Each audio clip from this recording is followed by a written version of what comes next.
ನಮಸ್ಕಾರ ಎಲ್ರಿಗೂ ರೋಚಕ ಯೂಟ್ಯೂಬ್ ಚಾನಲ್ಗೆ ಸ್ವಾಗತ. ಬಿಜೆಪಿ ನಾಯಕರು ಬೆಂಗಳೂರು ಗ್ರಾಮಾಂತರ ಲೋಕಸಭಾ ಕ್ಷೇತ್ರ ಗೆಲ್ಲೇಬೇಕು ಎಂಬ ಹಠ ಇಟ್ಕೊಂಡು ಡಾಕ್ಟರ್ CN ಮಂಜುನಾಥ್ ಅವರನ್ನ DK ಸುರೇಶ್ ಅವರ ವಿರುದ್ಧ ಕಣಕ್ಕೆ ಇಳಿಸಿದರು.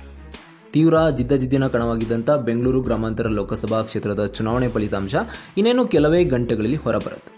DK ಸುರೇಶ್ ಗೆಲುವು ದಾಖಲಿಸಿದರೆ ಇದು KPCC ಪಡೆಗೆ ದೊಡ್ಡ ವಿಜಯ. ಜೊತೆಗೆ DK ಶಿವಕುಮಾರ್ ಅವರ ಮುಖ್ಯಮಂತ್ರಿ ಕನಸಿನ ಹಾದಿಯೂ ಕೂಡ ಸುಲಭ ಆಗುತ್ತೆ.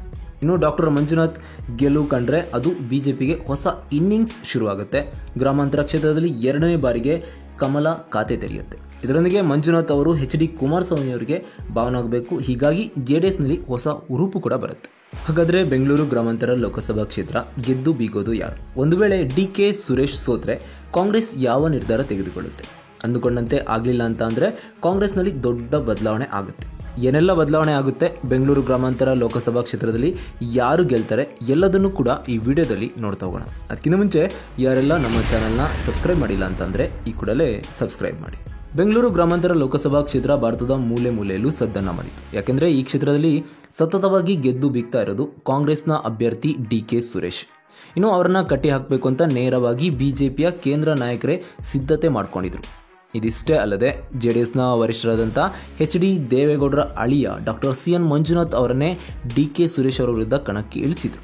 ಜಯದೇವ ಹೃದ್ರೋಗ ಆಸ್ಪತ್ರೆಯ ಮುಖ್ಯಸ್ಥರಾಗಿದ್ದಂಥ ಡಾಕ್ಟರ್ ಮಂಜುನಾಥ್ ಅವರು ನಿವೃತ್ತಿ ಪಡೆದು ರಾಜಕೀಯಕ್ಕೆ ಬಂದಿದ್ದರು. ಬೆಂಗಳೂರು ಗ್ರಾಮಾಂತರ ಲೋಕಸಭಾ ಕ್ಷೇತ್ರದಲ್ಲಿ ಕಾಂಗ್ರೆಸ್ ವರ್ಸಸ್ ಬಿಜೆಪಿ ನೇರವಾಗಿ ಜಿದ್ದಾಜಿದ್ದಿಗೆ ಬಿದ್ದಿದೆ. ಅತ್ತ ಒಂದು ಕಡೆ ಕಾಂಗ್ರೆಸ್ ಅಭ್ಯರ್ಥಿ DK ಸುರೇಶ್ ಅವರು ಸತತ 4ನೇ ಗೆಲುವಿನ ನಿರೀಕ್ಷೆಯನ್ನು ಇಟ್ಕೊಂಡಿದ್ರೆ, ಮತ್ತೊಂದೆಡೆ ಬಿಜೆಪಿ JDS ನಾಯಕರು ಈ ಕ್ಷೇತ್ರದಲ್ಲಿ ಹಿಡಿತ ಸಾಧಿಸಬೇಕು ಅಂತ ಪ್ರಯತ್ನ ಮಾಡ್ತಾ ಇದ್ದಾರೆ. ಹೀಗಿದ್ದಾಗ ಗೆಲುವಿಗೆ ಹತ್ತಿರ ಇರೋದು DK ಸುರೇಶ್ ಎಂಬ ಮಾತುಗಳು ಆ ಕ್ಷೇತ್ರದಲ್ಲಿ ಓಡಾಡ್ತಾ ಇದೆ. ಅದರಲ್ಲೂ ಬೆಂಗಳೂರು ಗ್ರಾಮಾಂತರ ಲೋಕಸಭಾ ಕ್ಷೇತ್ರದ ಬಗ್ಗೆ ಅಪಾರ ಜ್ಞಾನ ಹೊಂದಿರುವಂಥ DK ಸುರೇಶ್ ಅವರು ಕ್ಷೇತ್ರದ ಇಂಚಿಂಚು ಜಾಗವನ್ನು ಕೂಡ ಬಲ್ಲವರು. ಇದೇ ಅವರಿಗೆ ಮತದಾರರನ್ನು ಸೆಳೆಯಲು ಸಹಾಯ ಮಾಡಿದೆ ಎಂಬ ಮಾತುಗಳು ಕೂಡ ಓಡಾಡ್ತಿದೆ. ಮತ್ತೊಂದೆಡೆ ಡಾಕ್ಟರ್ CN ಮಂಜುನಾಥ್ ಪರವಾಗಿಯೂ ಮಾತುಗಳು ಕೇಳಿ ಬರ್ತಾ ಇದೆ. ಹೀಗೆ ಈ ಕ್ಷೇತ್ರದ ಫಲಿತಾಂಶದ ಬಗ್ಗೆ ಎರಡೂ ರೀತಿಯ ಮಾತುಗಳು ಈ ಕ್ಷೇತ್ರದಲ್ಲಿ ಕೇಳಿ ಬರ್ತಾ ಇದೆ. ಬೆಂಗಳೂರು ಗ್ರಾಮಾಂತರ ಲೋಕಸಭಾ ಕ್ಷೇತ್ರದಲ್ಲಿ ಒಟ್ಟು 15 ಅಭ್ಯರ್ಥಿಗಳು ಸ್ಪರ್ಧೆ ಮಾಡಿದರು. ಆದರೂ ಕಾಂಗ್ರೆಸ್ ಅಭ್ಯರ್ಥಿ DK ಸುರೇಶ್ ಮತ್ತು ಬಿಜೆಪಿ JDS ಮೈತ್ರಿ ಅಭ್ಯರ್ಥಿ ಡಾಕ್ಟರ್ CN ಮಂಜುನಾಥ್ ನಡುವೆ ನೇರ ಜಿದ್ದಾಜಿದ್ದಿ ಇತ್ತು. ಹಾಗಾಗಿ ಈ ಇಬ್ಬರಲ್ಲಿ ಯಾರೇ ಗೆದ್ದರೂ ಹೊಸ ದಾಖಲೆ ಬರೆಯುವುದಂತೂ ಖಂಡಿತ. 2019 ಲೋಕಸಭಾ ಚುನಾವಣೆ ವೇಳೆ ಬೆಂಗಳೂರು ಗ್ರಾಮಾಂತರ ಕ್ಷೇತ್ರದಿಂದ ಕಾಂಗ್ರೆಸ್ JDS ಮೈತ್ರಿ ಅಭ್ಯರ್ಥಿಯಾಗಿ DK ಸುರೇಶ್, ಬಿಜೆಪಿ ಅಭ್ಯರ್ಥಿಯಾಗಿ ಅಶ್ವಥ್ ನಾರಾಯಣಗೌಡ ಸ್ಪರ್ಧಿಸಿದರು. ಕ್ಷೇತ್ರದಲ್ಲಿ ಜಾಸ್ತಿ ಇರೋದು ಒಕ್ಕಲಿಗ ಸಮುದಾಯದ ಮತಗಳು. ಎರಡೂ ಪಕ್ಷಗಳಿಗೂ ಅದು ವಿಭಜನೆ ಆಗೋಗಿತ್ತು. ಅದಷ್ಟೇ ಅಲ್ಲದೆ JDS ಕಾಂಗ್ರೆಸ್ ಮೈತ್ರಿ ಕೂಡ ಸಾಧಿಸಿತು. ಹೀಗಾಗಿ ಅಂದು ಬಿಜೆಪಿ ಅಭ್ಯರ್ಥಿಯ ಸೋಲಿಗೆ ಅದು ಕಾರಣ ಆಗಿತ್ತು ಎಂಬುದು ಬಿಜೆಪಿಯರ ವಾದ. ಆಗ DK ಸುರೇಶ್ ಅವರು ಬರೋಬ್ಬರಿ 2,06,870 ಮತಗಳ ಅಂತರದಿಂದ ಭರ್ಜರಿ ಗೆಲುವನ್ನು ಸಾಧಿಸಿದರು. ಇನ್ನು 2014 ಚುನಾವಣೆಯಲ್ಲಿ 3 ಪಕ್ಷಗಳು ಸಹ ಅಭ್ಯರ್ಥಿಗಳನ್ನು ಕಣಕ್ಕಿಳಿಸಿದರು. ಆಗ DK ಸುರೇಶ್ ಬರೋಬ್ಬರಿ 2,31,480 ಮತಗಳ ಅಂತರದಿಂದ ಗೆಲುವನ್ನು ದಾಖಲಿಸಿದರು. ಇನ್ನು ಬೆಂಗಳೂರು ಗ್ರಾಮಾಂತರ ಕ್ಷೇತ್ರದ ಇತಿಹಾಸ ನೋಡೋದಾದರೆ 2009 ತನಕ ಕನಕಪುರ ಲೋಕಸಭಾ ಕ್ಷೇತ್ರ ಎಂಬ ಹೆಸರು ಹೊಂದಿದ್ದಂಥ ಈ ಕ್ಷೇತ್ರವನ್ನು 2009 ಲೋಕಸಭಾ ಚುನಾವಣೆ ಸಮಯದಲ್ಲಿ ಬೆಂಗಳೂರು ಗ್ರಾಮಾಂತರ ಲೋಕಸಭಾ ಕ್ಷೇತ್ರ ಅಂತ ಮರುನಾಮಕರಣ ಮಾಡಲಾಯಿತು. 2009 ಲೋಕಸಭಾ ಚುನಾವಣೆಯಲ್ಲಿ ಮಾಜಿ CM HD ಕುಮಾರಸ್ವಾಮಿ ಅವರು ಈ ಕ್ಷೇತ್ರದಲ್ಲಿ ಗೆದ್ದು ಸಂಸದರಾಗಿ ಆಯ್ಕೆಯಾದರು. ಮೊದಲ ಚುನಾವಣೆಯಲ್ಲಿ JDS ಗೆದ್ದಿದ್ರು, ಅನಂತರ ಸತತ ಸೋಲನ್ನು ಕಂಡಿತು. ಅನಂತರ 2013 ಉಪಚುನಾವಣೆ ಸಮಯದಲ್ಲಿ DK ಸುರೇಶ್ ಗೆದ್ದು ಬೀಗಿದರು. ಈ ಮೂಲಕ 2014 ಮತ್ತು 2019 ಸಾರ್ವತ್ರಿಕ ಚುನಾವಣೆಗಳಲ್ಲಿ ಗೆದ್ದು ಸತತವಾಗಿ 3 ಬಾರಿ DK ಸುರೇಶ್ ಸಂಸದರಾಗಿ ಆಯ್ಕೆಯಾದರು. ಈಗ 4ನೇ ಬಾರಿಗೆ ಆಯ್ಕೆಯಾಗುವ ನಿರೀಕ್ಷೆ ಇಟ್ಕೊಂಡಿದ್ದಾರೆ. ಒಟ್ಟಿನಲ್ಲಿ ಯಾರು ಗೆಲ್ತಾರೆ, ಯಾರಿಗೆ ಸೋಲಾಗುತ್ತೆ ಎಂಬುದರ ಪಕ್ಕಾ ಫಲಿತಾಂಶ ಜೂನ್ 4ನೇ ತಾರೀಕಿಗೆ ಗೊತ್ತಾಗುತ್ತೆ.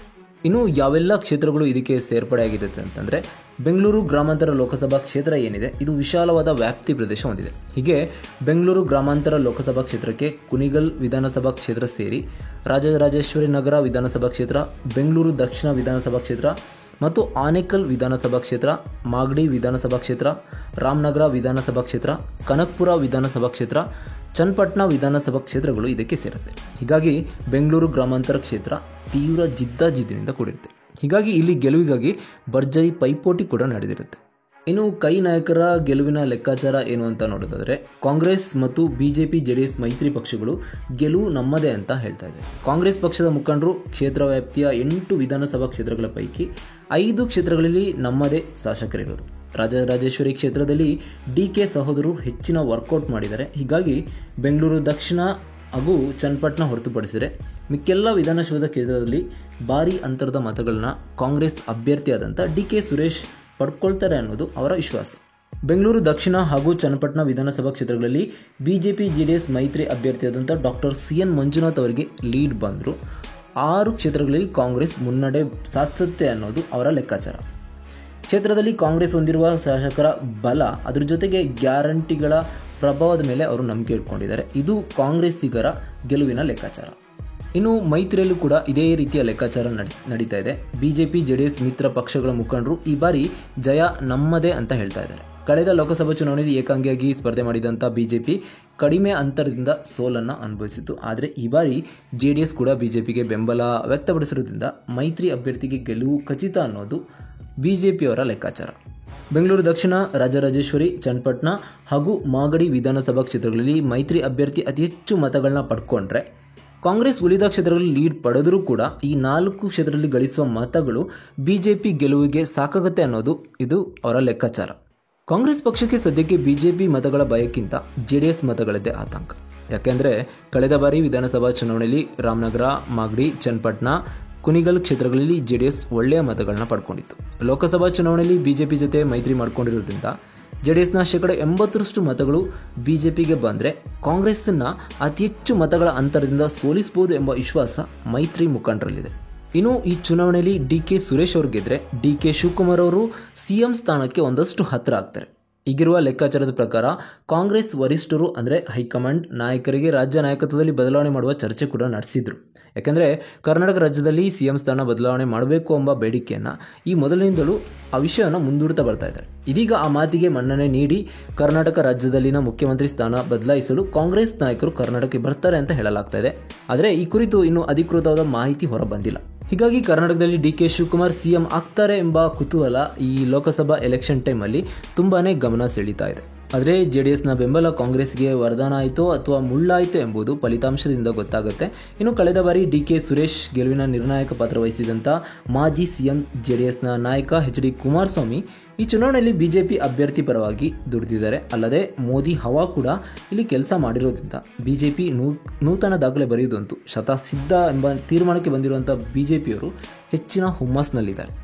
ಇನ್ನು ಎಕ್ಸಿಟ್ ಪೋಲ್ನ ಫಲಿತಾಂಶದ ಪ್ರಕಾರ ಡಾಕ್ಟರ್ CN ಮಂಜುನಾಥ್ ಅವರು ಭರ್ಜರಿ ಗೆಲುವನ್ನು ದಾಖಲಿಸ್ತಾರೆ ಅಂತ ಹೇಳಲಾಗ್ತದೆ. ಒಟ್ಟಾರೆ ಚುನಾವಣೆಯಲ್ಲಿ ಚಲಾವಣೆಯಾಗಿರುವ ಮತಗಳೆಷ್ಟು, ಅದರಲ್ಲಿ ಪುರುಷ ಮತ್ತು ಮಹಿಳಾ ಮತಗಳೆಷ್ಟು, ಜಾತಿವಾರು ಚಲಾವಣೆಯಾದ ಮತಗಳೆಷ್ಟು, ಯಾರ ಪರವಾಗಿ ಜನರು ಮಾತನಾಡುತ್ತಿದ್ದಾರೆ, ಹೀಗೆ ನಾನಾ ರೀತಿಯ ಲೆಕ್ಕಾಚಾರದ ಪ್ರಕಾರ ಗೆಲುವಿನ ಸೂಕ್ಷ್ಮತೆಯನ್ನು ನಿರ್ಧರಿಸುವ ಪ್ರಯತ್ನಗಳು ಈಗ ನಡೀತಾ ಇದೆ.